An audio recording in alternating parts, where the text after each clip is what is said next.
ẹ kú kàlẹ́ níbi tí ẹ bá ti ń wo ìgbóhùnsáfẹ́fẹ́ yìí. Ẹ jẹ́ ká gbàdúrà. Ọlọ́run á gbé ọ̀gá, a yìn ọ́ lógo fún oore ọ̀fẹ́ ńlá tá a tún rí láti gbé bíbélì yẹ̀wò. Olúwa, mo béèrè pé kó tan ìmọ́lẹ̀ sínú ọkàn wa, kó o ṣí wa níyè lórúkọ Jésù Kristi Olúwa wa. Àmín. Lẹ́ẹ̀kan sí mo kí yín káàbọ̀ sórí ètò ẹ̀kọ́ bíbélì òun lètò tá a gbé kalẹ̀ láti ṣàlàyé ọ̀rọ̀ Ọlọ́run, láti yànnàná bíbélì ní ọ̀nà tí ó fi gbà yé wa dáadáa.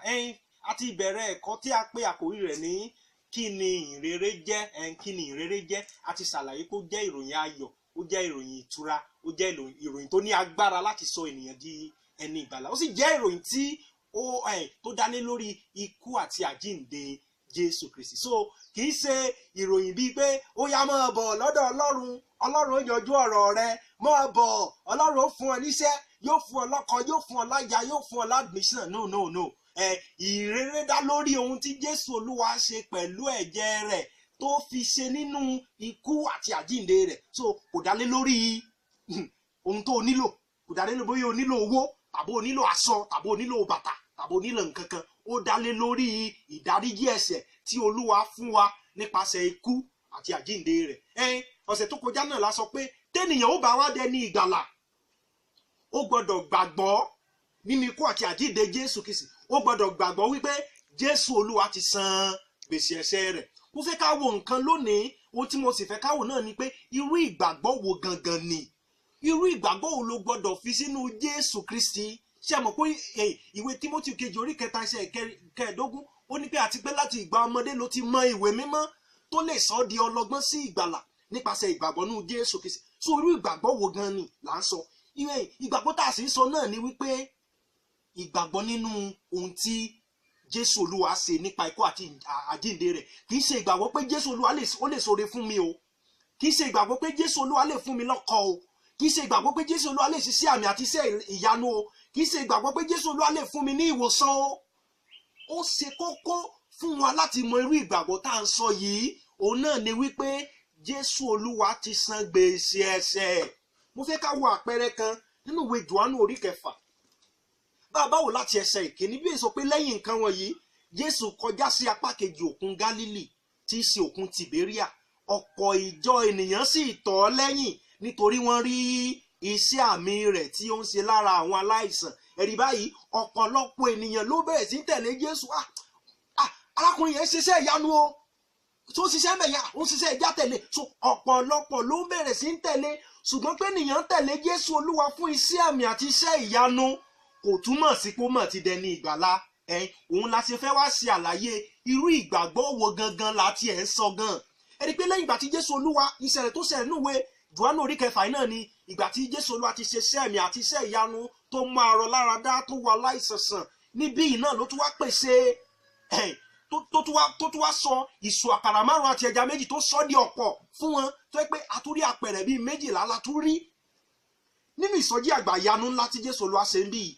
Bíbélì sọ fún wa wípé 5,000 ọkùnrin níbẹ̀ ńbẹ̀, àká obìnrin o, àsìká àwọn ọmọ wọn. Ẹ sọ pé náà àṣà àwọn Júù ó ṣeé ṣe fún ènìyàn láti ní ju ìyàwó kan lọ. So ọ̀pọ̀lọpọ̀ ènìyàn ló wà nínú ìsọjí yẹn. Jésù Olúwa sì ó sọ àkàrà àti ìṣù àkàrà àti ẹja ó sọ di ọ̀pọ̀, ó tún ṣe sí àmì àti iṣẹ́ ìyanu. Ṣùgbọ́n nígbà tí Jésù Olúwa yóò wá máa sọ ọ̀rọ̀ ìgbàlà pé ẹ gbọ́dọ̀ gbàgbọ́ nù mí fún ìgbàlà o, pé mi gangan ní àkàrà ìyè, gbogbo àkàrà tẹ́ ń jẹ igan ó ń tọ́ka sí sẹ́mi ni o, èmi gangan ní àkàrà ìyè, ẹ gbọ́dọ̀ gbàgbọ́ nù mí fún ìgbàlà o. Ẹ̀gbọ́n nǹkan tó ń sọ ni níwèé Lúùkù ìwé Jòhánù orí 6 náà ni Bíbélì sọ pé ẹsẹ̀ 52 ó ní èmi ni oúnjẹ ìyè. Ẹ wá wo ẹsẹ̀ 52. Bíbélì wípé nítorí lé àwọn Júù ṣe ń bá ara wọn jiyàn wípé ọkùnrin yìí yóò ti ṣe fi ara rẹ̀ fún wa láti jẹ. Lẹ́yìn gbogbo iṣẹ́ àmì àti iṣẹ́ ìyanu yẹn wọ́n bẹ̀rẹ̀ sọ pé ṣé yóò wà fún wa ní ara rẹ̀ jẹ ni? Kí wá ni arákùnrin yìí gan sọ? Ẹ wo ẹsẹ̀ 66 ó fẹ́ ká wò. Ó ní nítorí èyí ọ̀pọ̀ àwọn ọmọ ẹ̀yìn rẹ̀ padà sẹ́yìn, wọn kò sì bá rìn mọ́. Ẹ̀rí báyìí lẹ́yìn gbogbo iṣẹ́ àmì àti iṣẹ́ ìyanu tán gbà wípé ó lè ṣe ẹja tẹ̀lé, wọn wá bá rìn mọ́. Nígbà tó ti wá ń sọ̀rọ̀ ìgbàlà tí wọ́n gbọ́dọ̀ gbàgbọ́ nú òun fún ìgbàlà. Tí ẹ ti rí báyìí wípé ìgbàgbọ́ nú Jésù fún iṣẹ́ àmì àti iṣẹ́ ìyanu kò túmọ̀ sí pé èèyàn ti dẹni ìgbàlà. Ó lè gbàgbọ́ Jésù Olúwa gan yóò ṣe ìyanu yẹn, yóò ṣe fún ọ. Kí ni ìdí?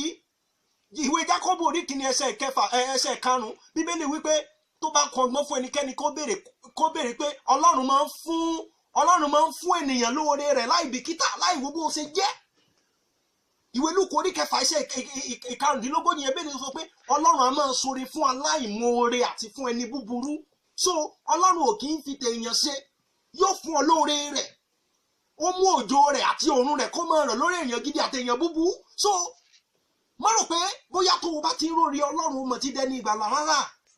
O gbọ́dọ̀ gbàgbọ́ nú Ọlọ́run nú Kristi Jésù fún ìgbàlà. Kí ni báwo ló ṣe gbàgbọ́ pé Ọlọ́run jí ìdìde kúrò ní òkú? Ìwé Róòmù orí 10 eléyìí ní fi dáni dúró nínú ìgbóhùnsáfẹ́fẹ́ tòní. ìwé Róòmù orí 10 tẹ́ ẹ bá kà láti ẹsẹ̀ 9 ẹgbọ́n ohun tí Bíbélì sọ báwo ni ènìyàn ṣe ń di ẹni ìgbàlà. Bíbélì wípé bí ìwọ bá fi ẹnu rẹ jẹ́wọ́ Jésù lé Olúwa tí ìwọ sì gbàgbọ́ ní ọkàn rẹ pé Ọlọ́run jí ìdìde kúrò nínú òkú, a ó gbà ọ́ là. So ti rí báwọn bẹ́ẹ̀nìyàn ṣe ń di ẹni ìgbàlà nìyẹn. O gbọ́dọ̀ gbàgbọ́ pé Ọlọ́run jí Jésù Olúwa kúrò nínú òkú àti pé Jésù Olúwa san gbèsè ẹ̀ṣẹ̀ rẹ̀. Tó bá wá di ọ̀sẹ̀ tó ń bọ̀ a ó wá máa tẹ̀síwájú lórí ẹ̀kọ́ tá à ń kọ́ yìí náà ni kí ni ìrere jẹ́. Mo lérò pé o ti di ẹni alábùkún fún nípa ìgbóhùnsáfẹ́fẹ́ tòní. Á pàdé lọ́jọ́ mẹ́jọ. Ó dàbọ̀. Fún ìbéèrè, àlàyé tàbí láti ṣe onígbọ̀wọ́ ètò yìí, jọ̀wọ́ pè sórí ẹ̀rọ ìbánisọ̀rọ̀ yìí 08163309793 lẹ́ẹ̀kan sí 08163309793. Ẹ tún lè fi àtẹ̀jíṣẹ́ ránṣẹ́ sí orí ímeèlì wa ẹ̀kọ́bíbélì1@gmail.com. Jésù ni Olúwa.